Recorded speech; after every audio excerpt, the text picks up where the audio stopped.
কোন মানুষ যদি নিজের গুনাহ মাফ করাইতে চায় তাহলে আল্লাহ তাআলা তার গুনাহ মাফ করে দেয়।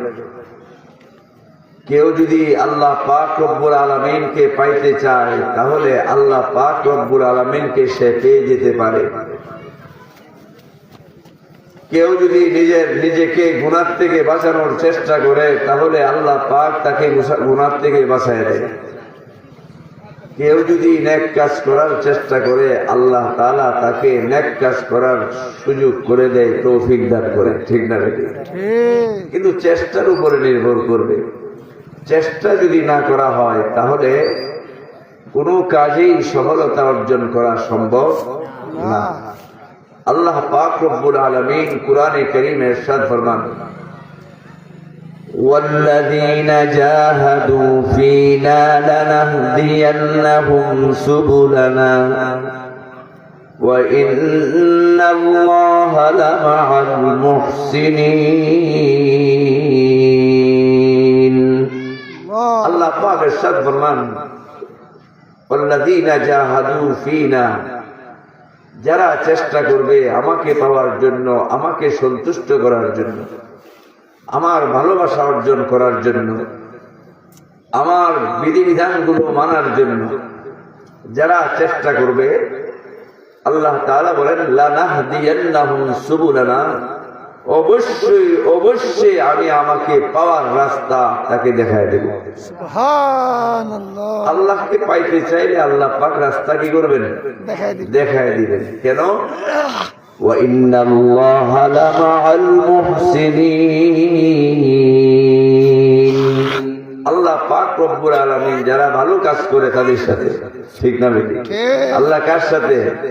যারা ভালো কাজ করে তাদের সাথে। সম্মানিত হাজরিন, দুনিয়ার মধ্যে মানুষ যে জিনিসের কদর, যে জিনিসের মর্যাদা, মূল্য যার কাছে আছে সেই তার মূল্যায়ন করে। ঠিক না? আর কোন জিনিসের মূল্য যদি জানা না থাকে তাহলে তার মূল্যায়ন করে না। আমাদের অবস্থাটা হলো, আসলে আমাদের যে জিনিসটাকে মূল্যায়ন করা দরকার, যে জিনিসের প্রতি বেশি গুরুত্ব দেওয়া দরকার, আমরা তার মূল্য না জানার কারণে আমরা তাকে মূল্যায়ন করি না। ঠিক না বেটি? আজকে যে মাহফিলের মধ্যে আমরা এখানে বসেছি, উপস্থিতির সংখ্যা একবারে নগণ্য। ঠিক না? কিন্তু আমরা যদি জানতাম এই জায়গায় বসলে কি লাভ, তাহলে কেউ ঘরে বসে থাকে, সকলেই চলে আসতাম। কিন্তু আসলে এখানে বসলে, এখানে আলেম উলামাদের জবান থেকে কোরআন হাদিসের কথা শুনলে কি লাভ হবে, কি উপকার হবে, এটা যদি জানতাম তাহলে আমরা সকলেই চলে আসতাম। যেহেতু আমাদের কাছে এর গুরুত্ব নাই, এর মূল্য জানি না, সুতরাং আমরা এখানে আসার জন্য চেষ্টা করি। আল্লাহ পাক রব্বুল আলামিন রাসূল করিম সাল্লাল্লাহু আলাইহি ওয়াসাল্লাম ইরশাদ ফরমান, قال النبي صلى الله عليه وسلم مجلس فقه ساعة خير من عبادة 60 سنة। জনাব রাসূল করিম সাল্লাল্লাহু আলাইহি ওয়াসাল্লাম বলেন, দ্বীনি মজলিসের মধ্যে অল্প কিছুক্ষণ সময় বসা খায়রুম মিন ইবাদাতি 60 সানা, 60 বছর নফল ইবাদত করার চেয়ে উত্তম। সুবহানাল্লাহ। কিছুক্ষণ সময় আলেম ওলামাদের মধ্যে মজলিসে বসে কোরআন হাদিসের আলোচনা শোনার মধ্যে যে লাভ, একজন মানুষ 60 বছর যদি ইবাদত করে এর চেয়ে আরো বেশি লাভ। সুবহানাল্লাহ। এখন বলবেন অল্প কিছুক্ষণ সময় কোরআন হাদিসের কথা, দ্বীনের কথা শুনলে এত বছর ইবাদতের চেয়ে উত্তম কেন? সম্মানিত হাজরিন, উত্তম এই জন্য যে অল্প ঔষধের দ্বারা যদি রোগ ভালো হয় এটা ভালো, নাকি বেশি ঔষধের দ্বারা রোগ ভালো হলে সেটা ভালো? অল্প অল্প ওষুধে। 1 টাকার বড়ি দিয়া যদি আপনার রোগ ভালো হয়ে যায়, তাহলে ঢাকা স্কয়ার হসপিটালে, উন্নত মানের হসপিটালে, বিদেশের হসপিটালে, ওইখানে যাইয়া লক্ষ লক্ষ কোটি টাকা খরচ করে চিকিৎসা করার চেয়ে কি 1 টাকা দিয়া একটা বড়ি খাইলে এটা ভালো? কেন ভালো? কারণ আপনি সুস্থ হয়েছে, আর লক্ষ কোটি টাকা খরচ করলেন কিন্তু আপনার রোগ ভালো হলো না। এই লক্ষ কোটি টাকা খরচ করার চেয়ে 1 টাকা খরচ করা এই রোগের জন্য ভালো। কথা ঠিক কিনা? قال النبي صلى الله عليه وسلم مجلس فقه ساعة خير من عبادة 60 سنة। দ্বীনি মজলিসের মধ্যে, দিন শিক্ষার মজলিসের মধ্যে অল্প কিছুক্ষণ সময় বসা 60 বছর নফল ইবাদতের চেয়েও বেশি সওয়াব। তার কারণ হলো আল্লাহ রাব্বুল আলামিনের ইবাদত বন্দেগী যদি করতে হয়, সর্বপ্রথম ইলম অর্জন করা দরকার, জ্ঞান অর্জন করা দরকার। শুধু আল্লাহর ইবাদত বন্দেগী নয়, দুনিয়ার মধ্যে যে সমস্ত কাজই করেন না কেন, প্রত্যেকটি কাজকে সহি শুদ্ধভাবে, সুন্দরভাবে, নির্ভুলভাবে করার জন্য সর্বপ্রথম আপনাকে ইলম অর্জন করতে হবে, জ্ঞান অর্জন করতে হবে, শিক্ষা অর্জন করতে হবে। আর শিক্ষা অর্জন না করে যদি আপনি সারাদিন কাজ করেন, তাহলে আপনার কাজ, আপনি কাজের মধ্যে সফল হতে পারবেন না। এই জন্যই আল্লাহ রাব্বুল আলামিন পবিত্র কুরআনুল কারীমের ইরশাদ ফরমান, قل هل يستوي الذين يعلمون والذين لا يعلمون إنما يتذكر أولو الألباب। ও নবী, আপনি বলে দেন, যারা জানে আর যারা জানে না তারা কি সমান হতে পারে? কখনো সমান হতে পারে না। ইন্নামা ইয়াতাযাক্কারু উলুল আলবাব, যারা জ্ঞানী বুদ্ধিমান তারাই নসিহত করলে পরে তারা বুঝে শুনে। বুঝে গেল জ্ঞানী আর যারা জানে আর জানে না তারা সমান না। সুতরাং আল্লাহর ইবাদত বন্দেগী করার জন্য জানা দরকার, ঠিক না বেটি? এই জন্য আল্লাহ পাক রব্বুল আলামিন মানুষ সৃষ্টির আগে কোরআনের শিক্ষার কথা বলেছেন। কি করেছেন? মানুষকে সৃষ্টি করার আগে কোরআনে কারীমের শিক্ষার কথা কি বলেছেন? কেন? মানুষ যদি সত্যিকারের মানুষ হতে হয়, কোরআনের শিক্ষা ব্যতীত সে সত্যিকারের মানুষ হতে পারে না। আল্লাহ পাক সূরা আর রহমানের মধ্যে আমার আলোচনার পূর্বে যিনি পবিত্র কুরআনুল কারীম থেকে তেলাওয়াত করেছিলেন, ওনার যে সূরাটা তেলাওয়াত করেছেন, এই সূরার মধ্যে আল্লাহ পাক রব্বুল আলামিন বলেন, الرحمن علم القرآن خلق الإنسان علمه البيان। দয়াময় খোদা যিনি কোরআনে কারীম শিক্ষা দিয়েছেন, মানুষ সৃষ্টি করেছেন। শিক্ষার কথা আগে বলেছে, এরপরে মানুষের সৃষ্টির কথা বলেছেন। মানুষের জন্য কোরআন, ঠিক না বেটি? মানুষের জন্য কোরআন, মেহমানের জন্য খাবার। মেহমান যখন আসে তখন তার সামনে খাবার পেশ করা হয়, মেহমান আসার আগে খাবার পেশ করে না। কোরআন যেহেতু নাজিল করেছেন মানুষের জন্য, সুতরাং মানুষের সৃষ্টির কথা আগে বলে পরবর্তীতে কোরআনের শিক্ষার কথা বলার দরকার ছিল। কিন্তু আল্লাহ পাক রব্বুল আলামিন মানুষ সৃষ্টির আগে কোরআনের শিক্ষার কথা বলেছেন তার কারণ হলো একজন মানুষ যদি সত্যিকারের মানুষ হতে হয় তাহলে তাকে কোরআনের শিক্ষায় শিক্ষিত হতে হবে, না হয় সে সত্যিকারের মানুষ হতে পারে না।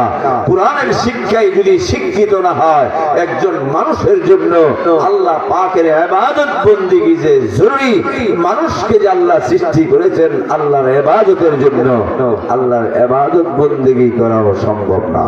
ঠিক না বেটি? আল্লাহ পাক মানুষকে সৃষ্টি করেছেন কেন? আল্লাহ পাকের ইবাদত বন্দেগী করার জন্য। কথা ঠিক না বেটি? আমাদেরকে আল্লাহ সৃষ্টি করেছেন কেন? আমাদের ইবাদতের জন্য। ইবাদত ছাড়া আমাদের কোনো কাজ করার অধিকার নাই। আল্লাহ পাক কোরআনে কারীমে ইরশাদ ফরমান, وما خلقت الجن والإنس إلا ليعبدون وما نريد منهم من رزق وما نريد أن يطعمون।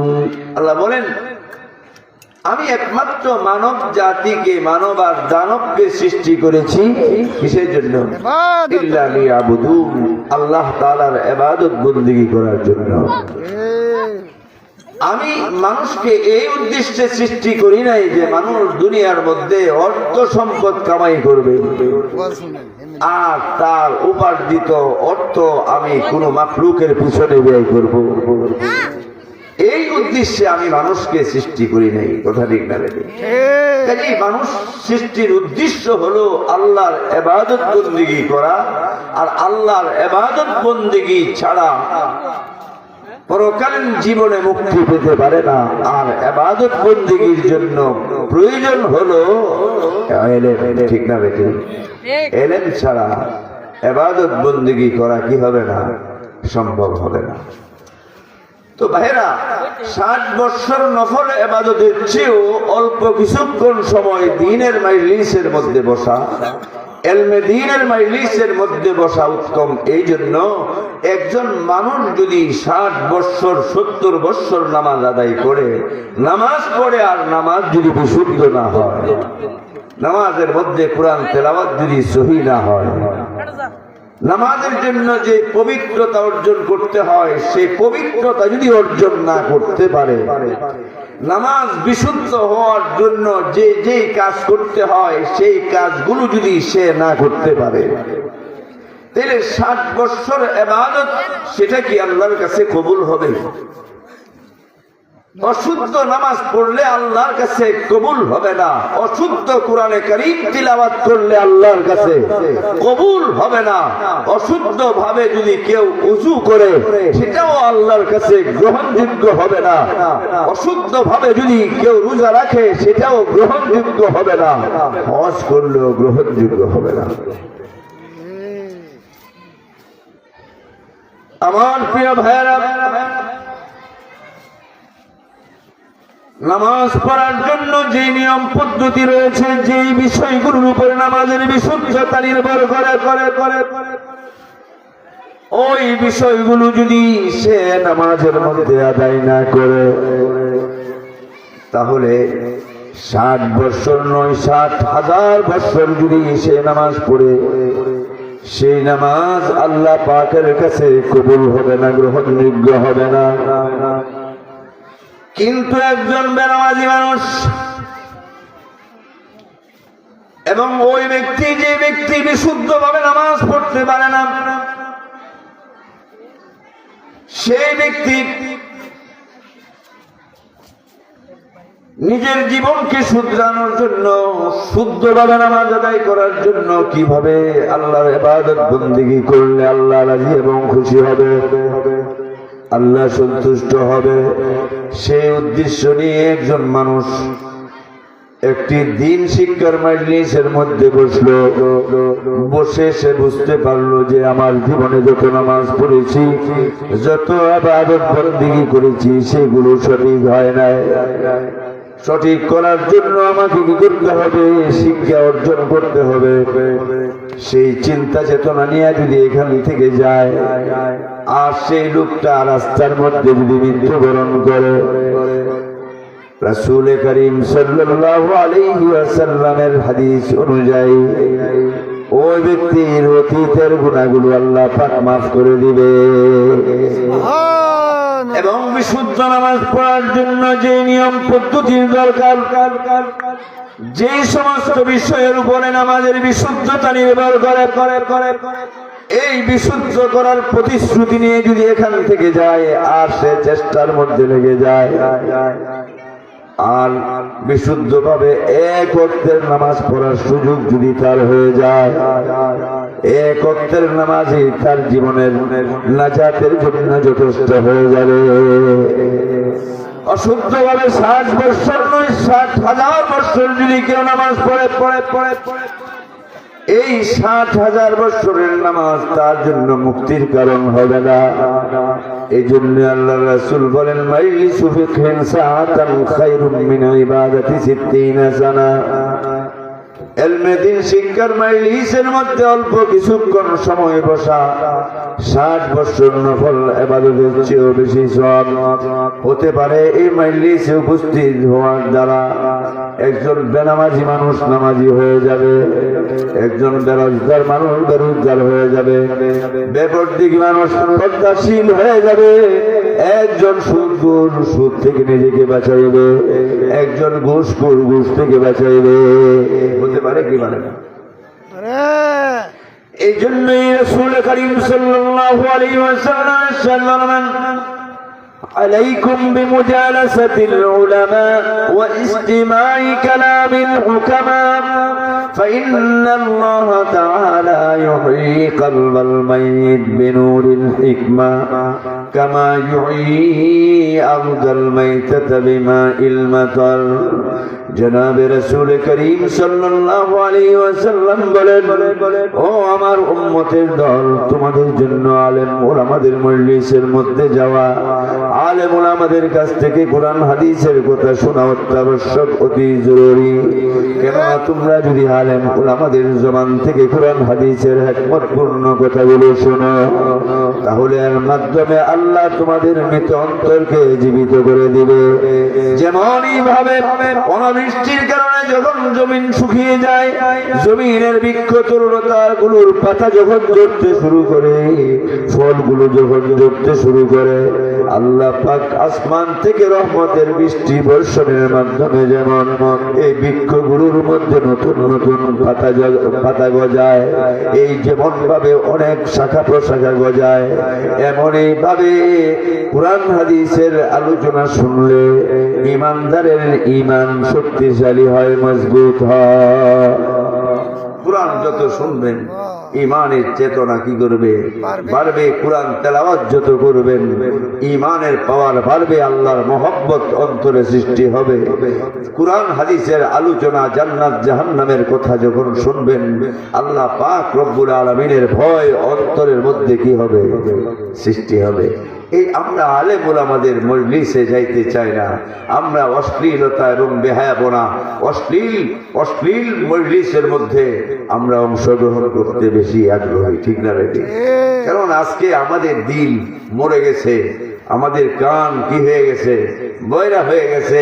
আমাদের অন্তরের মধ্যে ঈমানি কোনো স্পিড আমাদের মধ্যে নাই। ঈমানদারদের অন্তরের মধ্যে আল্লাহ তাআলার মহব্বত সবচেয়ে বেশি, ঠিক না বেটি?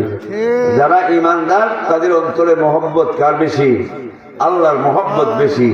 আল্লাহর মহব্বত যার অন্তরে বেশি, ওই ব্যক্তির অন্তরের মধ্যে আল্লাহর ইবাদত বন্দেগীর আগ্রহ কি বেশি। আমাদের ইবাদত বন্দেগীর প্রতি আমাদের কোনো কি নাই? আগ্রহ নাই। আমাদের আল্লাহ পাক রব্বুল আলামিনের মহব্বত আমাদের অন্তরের মধ্যে নাই। আল্লাহ পাক পবিত্র কুরআনে কারীমের মধ্যে ঈমানদারদের বৈশিষ্ট্য গুণাবলী বলতে যায় আল্লাহ পাক কুরআনে কারীমে ইরশাদ ফরমান, ইন্নামাল মুমিনুনা আল্লাযীনা ইযা যুকিরাল্লাহু ওয়াজিলাত কুলুবুহুম ওয়া ইযা তুলিয়াত আলাইহিম আয়াতুহু وَإِذَا تُلِيَتْ عَلَيْهِمْ آيَاتُهُ زَادَتْهُمْ إِيمَانًا وعلى ربهم يتوكلون الذين يقيمون الصلاة ومما رزقناهم ينفقون أولئك هم المؤمنون حقا لهم درجات عند ربهم ومغفرة ورزق كريم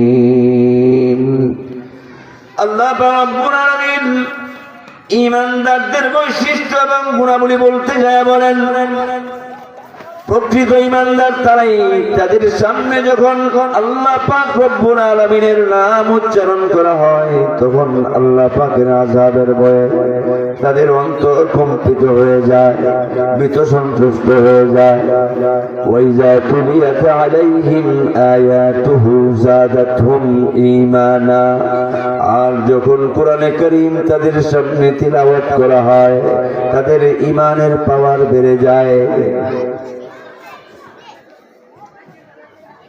প্রকৃত ঈমানদারের বৈশিষ্ট্যসমূহের মধ্যে আরেকটি হলো ওয়ালা রাব্বিহিম ইয়াতাওয়াক্কালুন, একমাত্র আল্লাহর উপরেই ভরসা করে।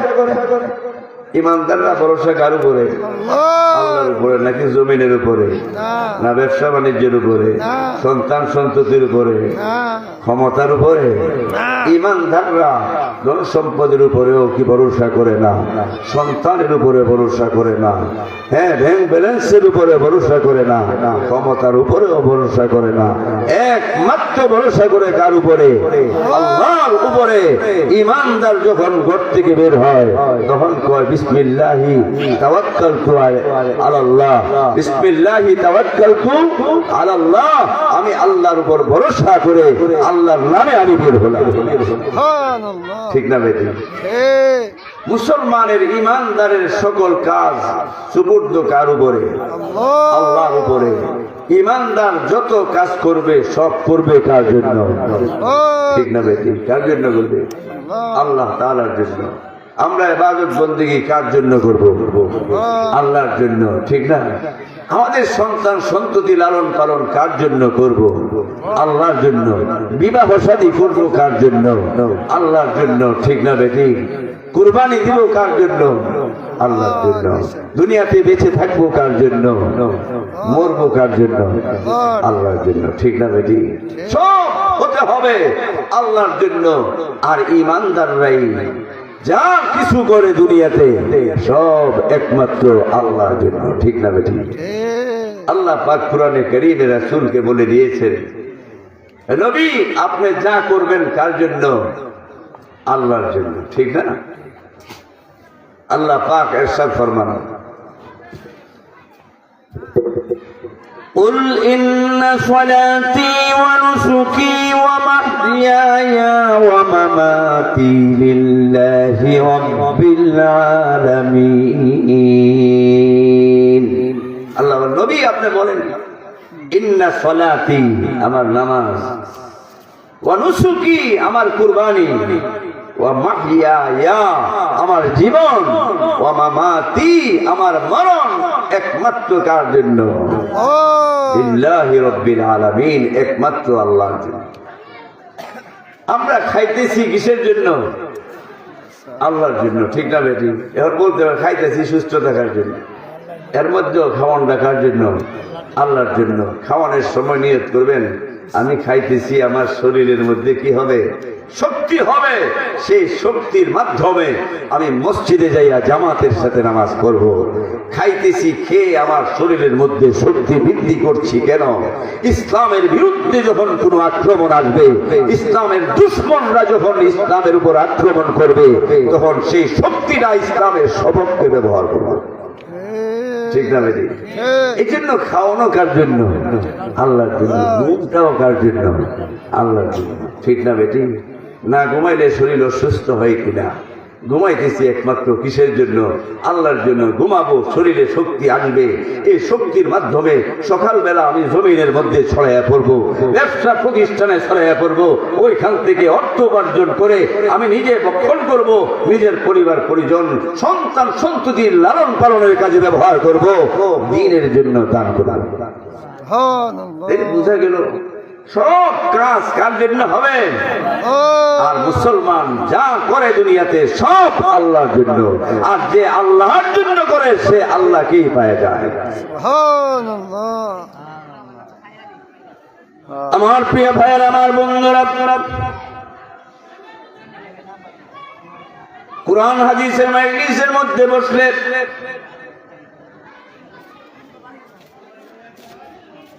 আল্লাহর রাসূল সাল্লাল্লাহু আলাইহি ওয়াসাল্লাম বলেন, কুরআন হাদিসের আলোচনা শুনলে অন্তরের দুর্বলতা, ঈমানি দুর্বলতা কেটে ঈমান সবল হয়ে যায়। গুনার মন মানসিকতা যদি থাকে, অন্তর থেকে গুনার মন মানসিকতা সরে যায়। ইবাদত বন্দেগী করার আগ্রহ যদি না থাকে, তাহলে অন্তরের মধ্যে ইবাদত বন্দেগী করার আগ্রহ সৃষ্টি হয়ে যায়। ঈমানের স্বাদ মজা অন্তরের মধ্যে সৃষ্টি হয়, ঠিক না বেটি? আমরা তো গুনার কাজ করতে করতে ইবাদতের স্বাদ আমাদের অন্তরের থেকে বিদায়, ঠিক না বেটি?